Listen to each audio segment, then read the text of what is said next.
Good morning, ladies and gentlemen, esteemed guests. Thank you for inviting me here, and thank you for the organizers. Today, I'll be honored to discuss the topic of environmental social governance.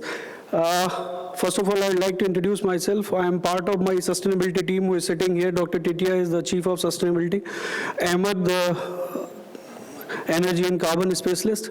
And my name is Mayank Sharma. I am working as an ESG specialist within this team. Thank you very much. ESG for all of us, it's something which is, people think that it's a very new topic nowadays. And it's a viral topic also. In the social media terms, we call it trending topic actually. But it's not new actually.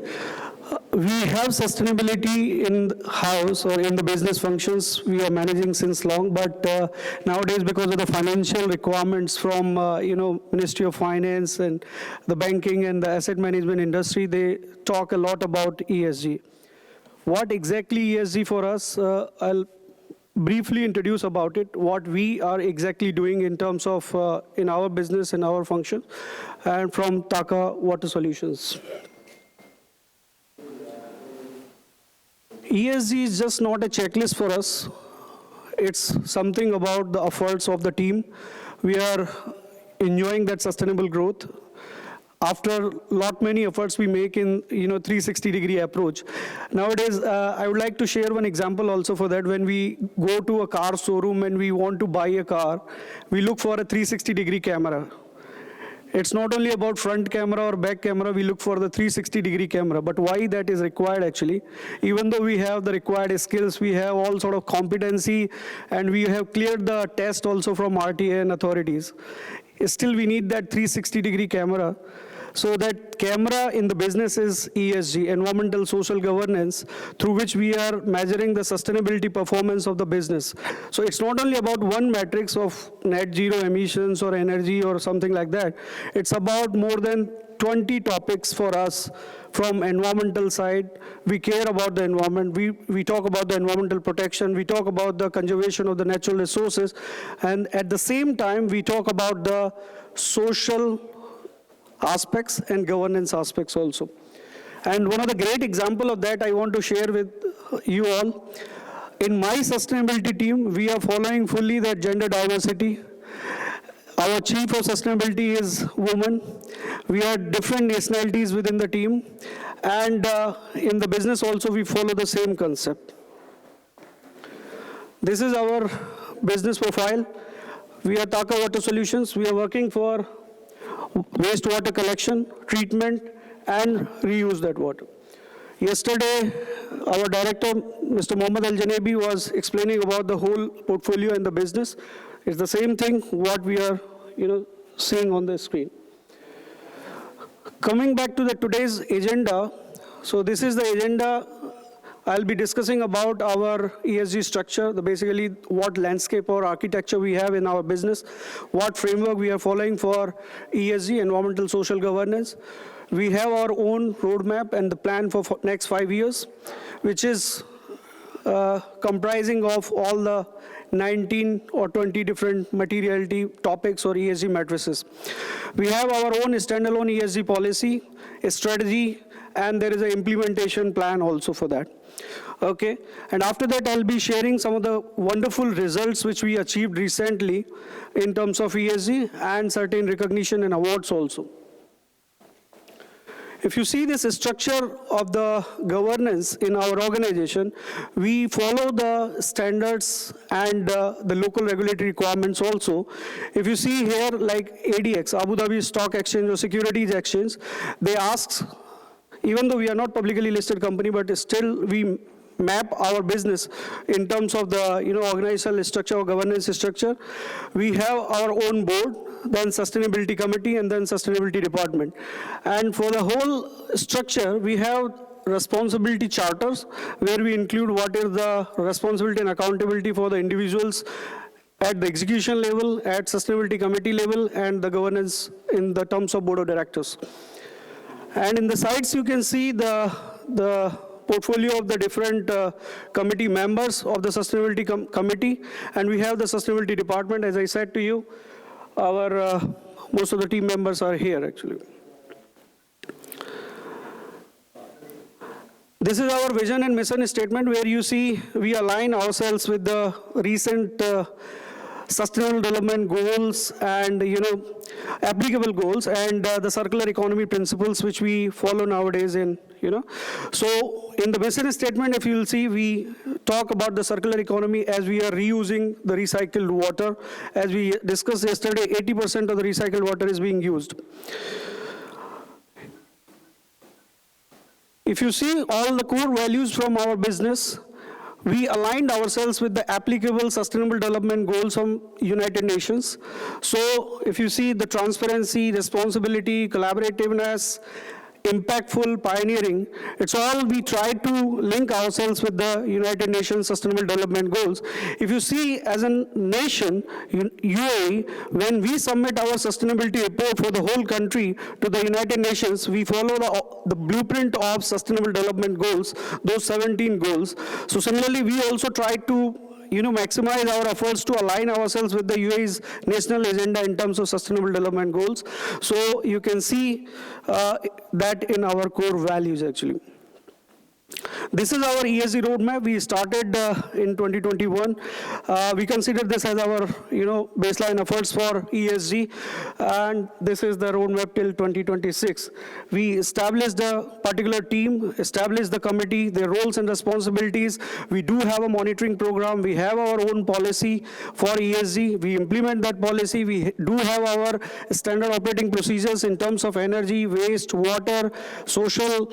So for this specifically, we engage with all internal and external stakeholders, and we do conduct our materiality assessments to find out the key focus areas or the materiality topics for us, which are applicable for us and which are approved by our governance bodies.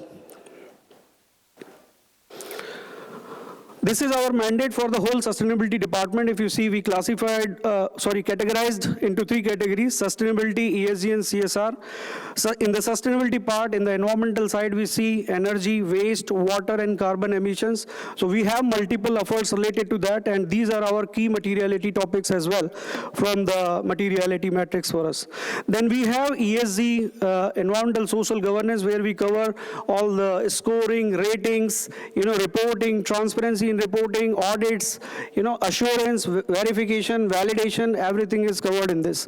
Then we have corporate social responsibility vertical, where we talk about the all social responsibility related efforts, or whatever the initiatives are there in terms of creating a positive impact towards the society and the communities, actually.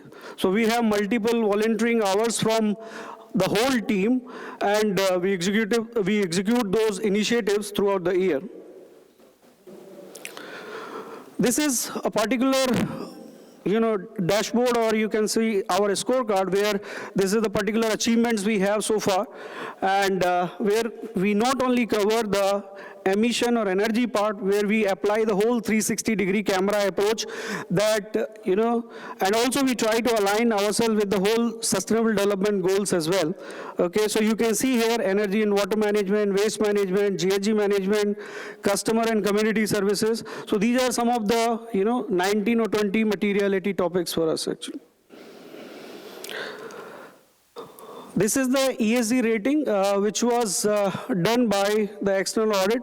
External audit agencies assigned by ADQ, our group company, and they have given this score. We started from 39, and now we are at 92. So again, applying all those 360 approach of those 20 materiality topics, we focused on each and every aspect of environmental, social, and governance, and we try to align ourselves in a maximum way as per GRI requirements, Global Reporting Initiative, as per ADX requirements, and as per other local regulatory frameworks as well. So currently we have 92 out of 100. These are some of the recognitions which you see we got last year, Gulf Sustainability Awards. The award was for Sustainability Team of the Year and Best Circular Economy Practices in terms of reusing the wastewater. Recycled water. And these are some other recognitions in terms of participating or contributing for corporate corporate social responsibility initiatives from Emirates Red Crescent. Then Gulf Sustainability Award in the middle, you can see that picture. And also from IDRA World Congress, okay, we got 2 awards for that. And this is about our ESG reporting. As I said, ESG reporting is nothing but it's the effort of the team, the whole organization, which is being reflected into a document, basically. And we started our reporting in 2020, and then the journey is going on. Thank you very much. If any questions, feel free to please. Good morning, everybody. Is it working okay? Hi. Good to see you again. Thank you, sir. I have an observation to make. ESG is really noble, and I'm so happy that most of the entities in this region are embarked into achieving great grades in ESG. But you did mention something about TSC, recycled water, reclaimed water of 80%. I want to challenge you, because I know that in some parts of the year you might reach the 80%, but in the wintertime, this is not the case. And my experience being here and working for TWS even before its creation, I know that we reached 45% or even less. And I would like to push it a little bit further. I would like to ask you, what happens to the biosolids? What is done for the sludge and the biosolids here in Abu Dhabi? If you could elaborate on that, please. Thank you, sir. We have the expert for that. Dr. Titia can answer that.